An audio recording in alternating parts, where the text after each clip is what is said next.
जय हिंद स्टूडेंट, स्वागत है आप सभी का मेजर क्लासिक क्लासेस में। और आज हम बात करने वाले हैं जो अपडेट आया, बिगेस्ट अपडेट क्लास 10th के स्टूडेंट्स के लिए कि जो पढ़ने जा रहे हैं। ठीक, क्लास 9 से आप 10th में जा रहे हैं और आपको सुनने को मिल रहा है नई एजुकेशन पॉलिसी के तहत आपके 2 एग्जामिनेशन होंगे। 2020 में ये पॉलिसी आई थी, इसका लागू अब किया गया है। तो आइए इसी पॉलिसी के बारे में समझते हैं। इस वीडियो को अंत तक जरूर देखना और जो भी पॉइंट ना समझ में उस पॉइंट को कमेंट करना बिल्कुल मत भूलना। तो आइए आज बात करने वाले बिगेस्ट अपडेट, क्या क्या हुए बदलाव और साथ ही कैसे होगा इस सेशन 25-26 का एग्जाम। ठीक है, तो आइए बेसिकली हम इनकी बात करने वाले हैं। तो चलते हैं अपने टॉपिक पर। और बेसिकली ये जो अपडेट है सीबीएसई बोर्ड के स्टूडेंट्स के लिए, तो आपका सीबीएसई बोर्ड ने जो आपका ऑफिशियली नोटिस दिया था उसकी हम बात करने वाले हैं। तो इसलिए मैंने इंटरफेस इसका भी रखा है। और नोटिस में कुछ ऐसा लिखा था, draft scheme for 2 examinations class 10 from 2026, यानी ड्राफ्ट स्कीम जो सीबीएसई बोर्ड की तरफ से आई थी और क्या क्या एक्शंस लिए गए एनईपी 2020 के तहत, उसके लिए सारी बातें यहाँ पे आपको बताई जाएंगी। तो आप ध्यान से देख सकते हैं कि यहाँ पे लिखा भी है कि एनईपी 2020 के तहत ये डिसीजन लिया भी गया है। 2020 में जो आपका न्यू एजुकेशन पॉलिसी आई थी या फिर आप नेशनल एजुकेशन पॉलिसी कह लीजिए, तो उसके तहत जो यहाँ पे डिसीजंस लिए गए हैं अभी 25-26 सेशन के लिए क्लास 10th के बच्चों के लिए, उसी की बात होने वाली है। चलिए, कह रहा है कि a draft scheme for conduct of 2 board examinations for class 10 has been developed. तो ये ड्राफ्ट स्कीम ये कहती है कि आपके 2 बोर्ड एग्जाम होंगे क्लास 10th के। ठीक है, पहली बात ये सभी आपने सुन चुका, आपने इसको हाईलाइट में सुन चुका है। ठीक है, फिर it is propose that the scheme be implemented from the 2026 examination of class 10, यानी ये 2026 के में जो आपका एग्जाम होने वाला है, यानी जो बच्चे 2025 में 10th में गए हैं और 26 में 10th का बोर्ड का एग्जाम देंगे, ये उनको देखने को मिलने वाला, उनके लिए है ये स्कीम। ठीक है, आगे चलते हैं। और इसमें कुछ बातें और कही गई हैं, और जो बातें कही गई हैं उनको आप ध्यान से देखिएगा। कुछ बातें आपको बताई गई हैं जो आपको नोट करना चाहिए। जैसे बातें कही गई, क्या गई हैं कि analysis before developing scheme for the 2 examination, ये जो यहाँ पे एनालिसिस की गई कि इस स्कीम को डेवलप करने से पहले क्या था। 2025 के अगर हम देखें तो एग्जामिनेशंस आर शेड्यूल्ड 15 फरवरी से 18 मार्च। 2025 में 15 फरवरी से 18 मार्च के बीच में एग्जामिनेशन शेड्यूल हुआ था।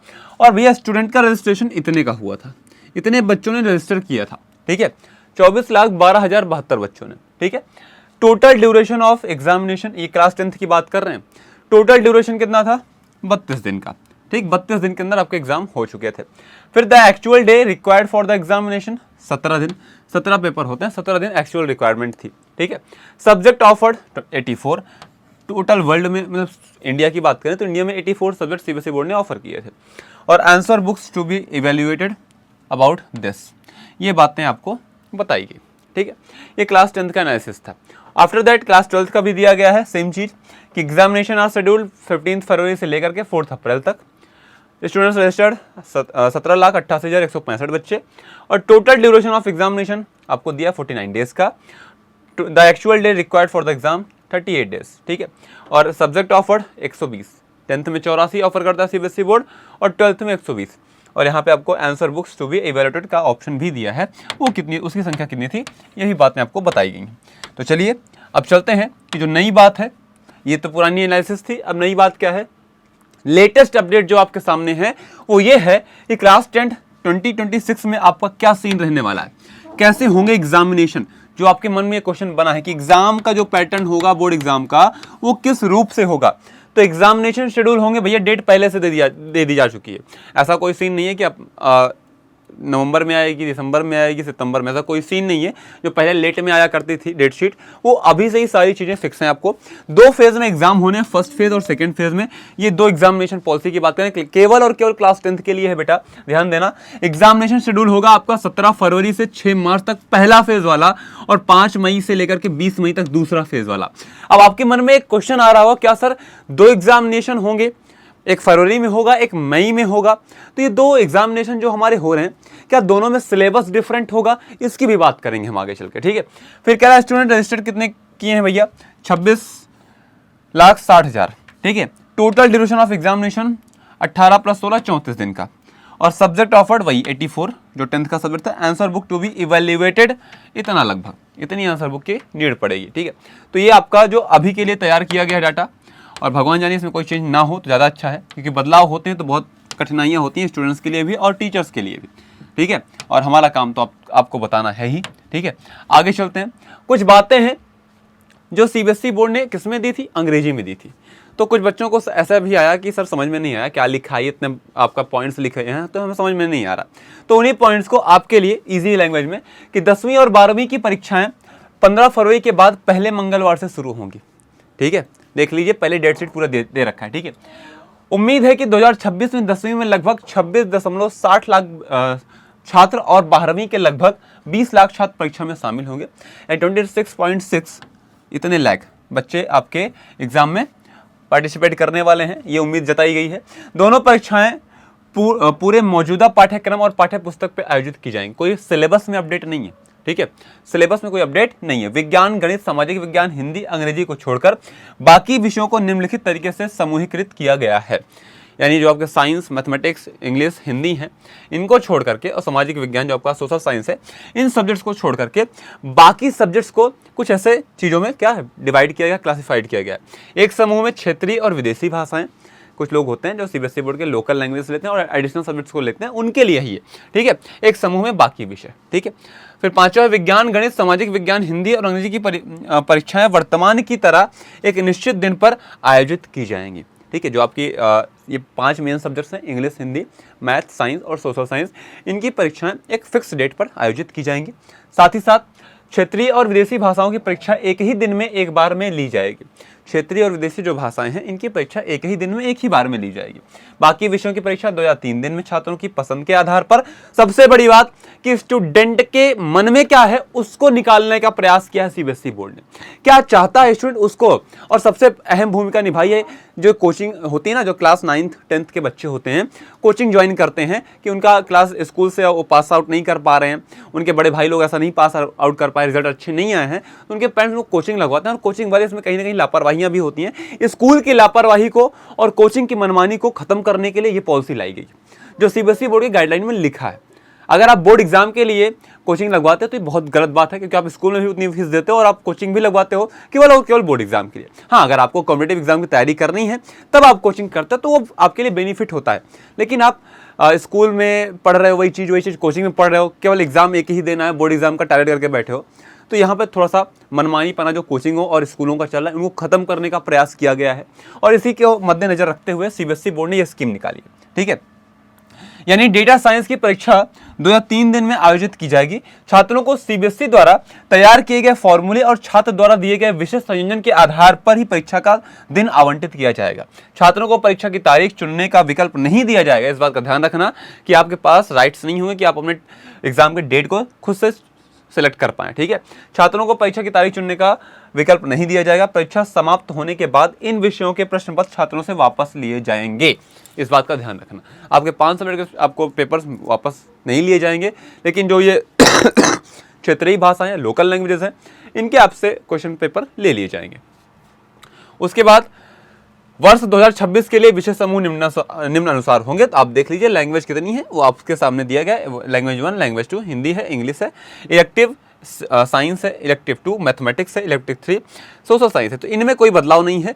Regional and foreign language group में आपका है राय है, फ्रेंच है, संस्कृत है, तमिल है, उर्दू है, भोती है और आपका तंगुल है और कश्मीरी है। तो ऐसी भाषाएं, बहुत सारी भाषाएं हैं, इनके एग्जाम एक ही दिन होंगे, वो आपका सीबीएसई बोर्ड डिसाइड करेगा। ठीक है, आप देख सकते हैं इतनी सारी एग्जाम भाषाएं हैं, तो आप इनको देख सकते हैं।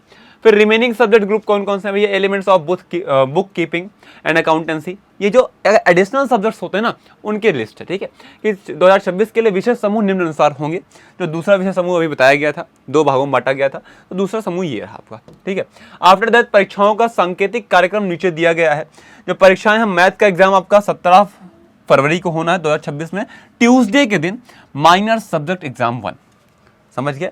और नो एग्जाम, ये बातें आपको डेट शीट, एक तरह से पूरी डेट शीट दे दी गई है, कब कैसा एग्जाम फर्स्ट वाला होना है, कब नहीं होना है।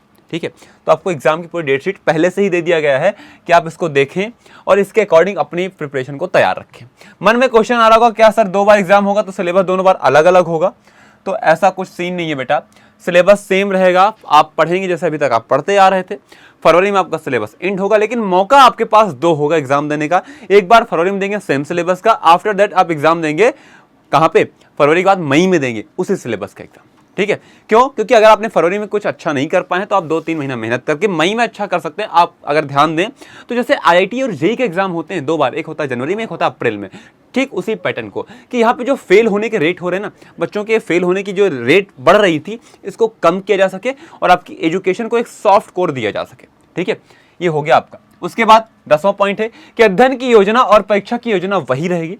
आपको पढ़ना कैसे है, पढ़ाना कैसे है, सबकी योजना वैसे ही रहेगी, जो आपकी पहली पॉलिसी थी वही रहेगी। ठीक है, इस योजना में CWSN उम्मीदवारों को दी जाने वाली सुविधाओं का ध्यान रखा जाएगा, जैसा कि अभी रखा जाता था। ठीक है, खेल के छात्रों के लिए उन्हें कक्षा 10 की 2 बोर्ड परीक्षाओं में से किसी एक में उपस्थित होना होगा और उनके लिए कोई अलग परीक्षा आयोजित नहीं की जाएगी।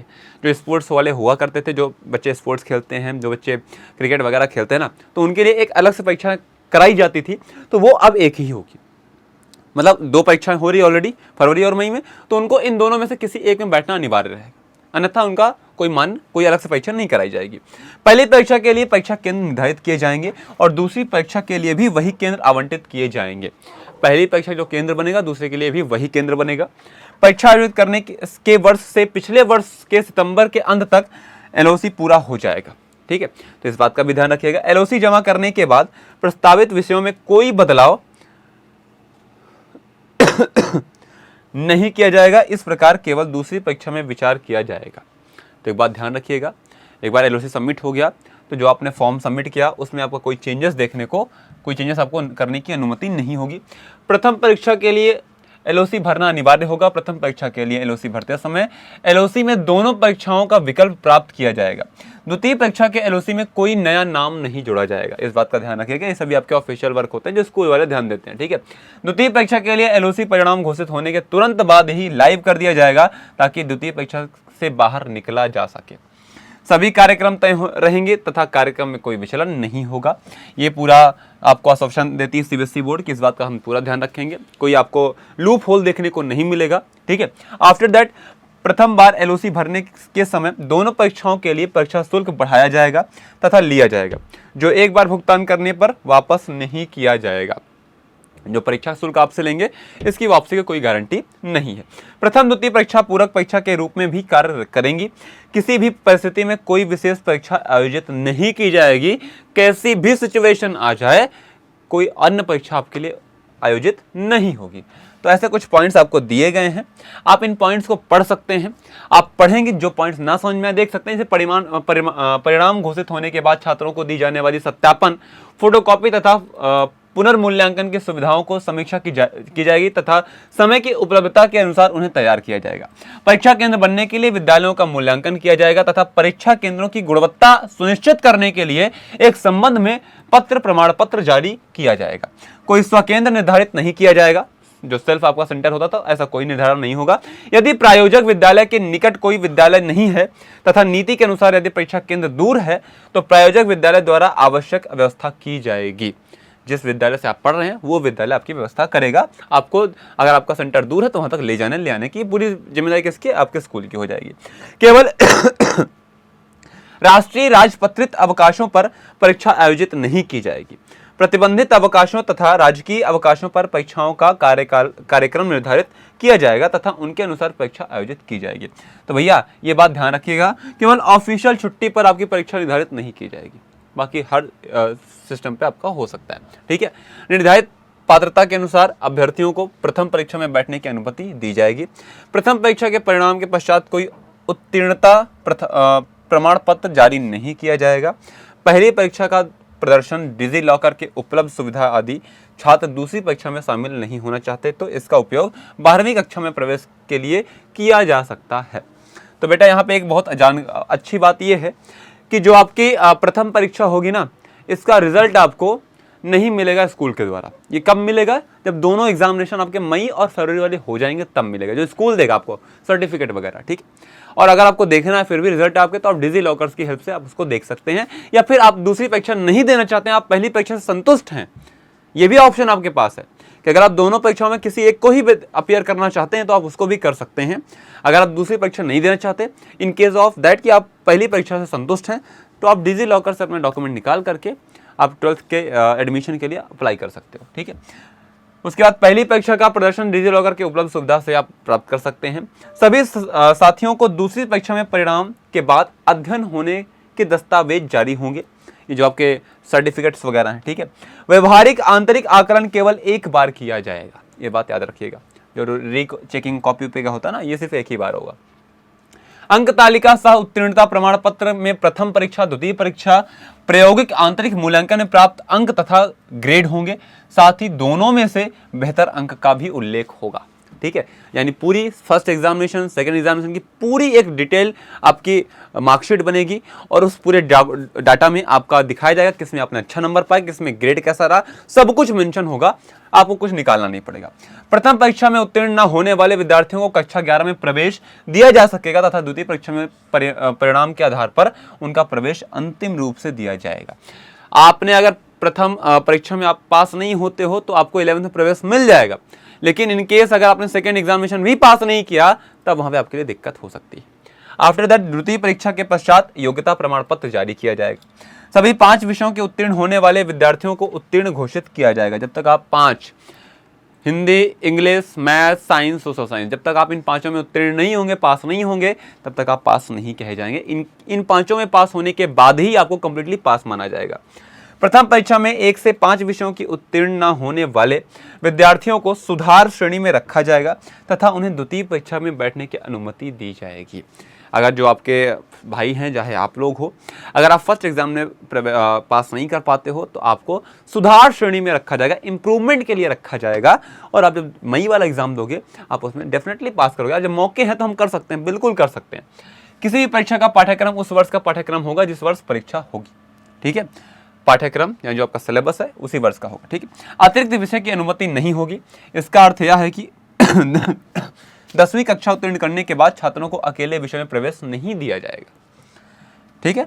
यदि कोई छात्र 6वीं 7वीं विषय को बदलकर उत्तीर्ण घोषित किया जाता है तो वह अपनी पहली परीक्षा से अगली 2 परीक्षाओं के लिए केवल अनुत्तीर्ण विषय में सुधार के लिए पात्र होगा। एलओसी जमा करने के बाद कोई विषय नहीं बदला जाएगा। यदि कोई छात्र एलओसी जमा करने के बाद विषय बदलना चाहता है तो उसे केवल दूसरी परीक्षा में ही अनुमति दी जाएगी, पहली में नहीं कर सकते आप। ऐसे छात्र पहली परीक्षा के दौरान उस विषय में अनुपस्थित न होने का या उपस्थित न होने का विकल्प चुन सकते हैं। यदि वे पहली परीक्षा में उपस्थित होते हैं तो उन्हें दूसरी परीक्षा में विषय बदलने की अनुमति नहीं दी जाएगी। इस बात का ध्यान रखिएगा, लास्ट लाइन आपके लिए बहुत इंपॉर्टेंट है।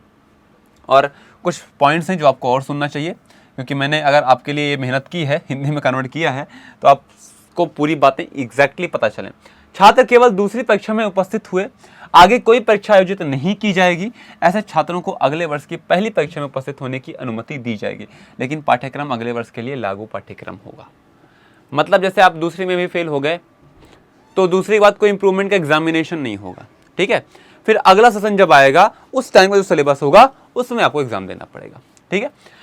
फीडबैक के बाद नीति की समीक्षा, संशोधन और अंतिम रूप दिया जाएगा। और आपको बता दें कि ये एक एक्सपेरिमेंट है, लागू किया गया है, लेकिन डिपेंड करता है फीडबैक पर।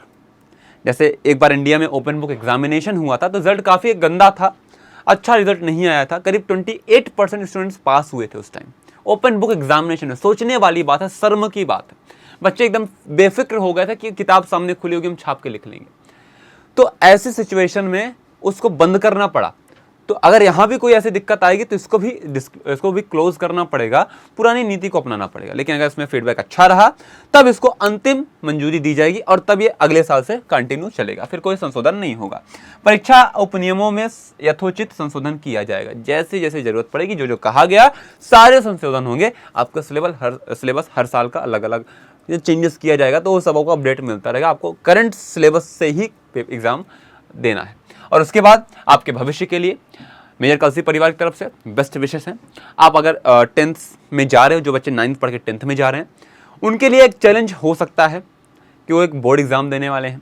प्रेशर बना होगा, एक नई हर्षोल्लास की उमंग भी उनके मन में होगी कि वो क्लास में प्रमोट हो रहे हैं। तो बेटा अपने मन को शांत रखिएगा और पढ़ने का पूरा प्रयास करिएगा। जितना ज़्यादा मेहनत कर पाइए कर लीजिए, क्योंकि 9th 10th 11th यही आपके बेस होते हैं। 12th बहुत ईजी होता है अगर आप 9th 10th 11th अच्छा कर ले जाते हैं तो।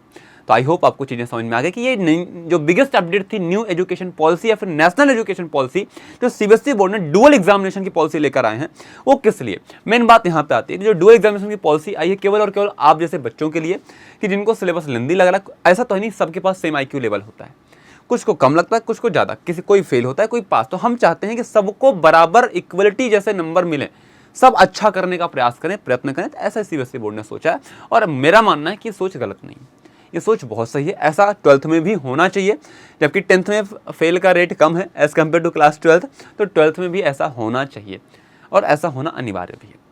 Thank you for your future. जय हिंद।